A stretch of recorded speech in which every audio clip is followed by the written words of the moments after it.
Ajdarning parvozi. O'tgan yilning 31-may kuni dunyo astronomiyasida tarixiy voqea yuz berdi.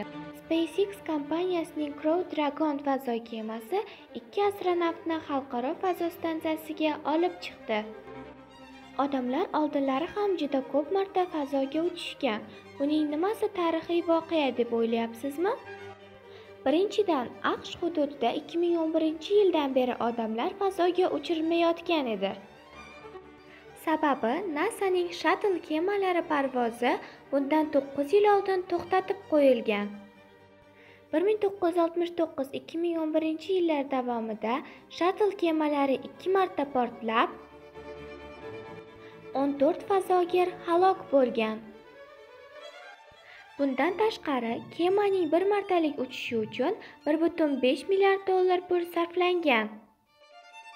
Umuman, Space Shuttle dasturi ham xavfli, ham qimmat bo'lgan. 2011-yildan shu yilga qadar amerikalik fazogirlar Rossiyaning kemalarida fazoga uchib kelishayotgan edi. Buning uchun AQSh davlati har bir fazogir uchun Rossiyaga 80 million dollar pul to'lagan. Endi bunday muammo bo'lmaydi. Yangi kema xavfsiz va ancha arzon.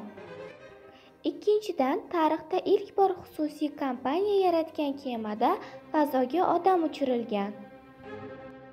Shu paytgacha fazoga odamlarni olib chiqa oladigan kemalarni AQSh,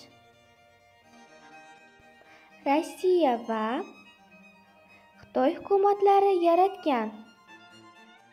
Endi esa mashhur ishbilarmon Elon Muskga tegishli. SpaceX kompaniyasi ham odamlarni fazoga uchira oladi. Elon Musk yaqin kelajakda Oyga va Marsga ham odamlarni uchirishni rejalashtirgan. Shunday qilib, astronomiya sohasida yangi davr boshlandi. Yana bir necha yildan keyin fazoga oddiy odamlar ham uchib, sayohat qilib qaytishi mumkin bo'ladi.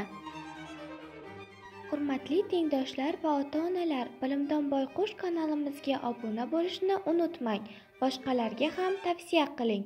E'tiboringiz uchun rahmat.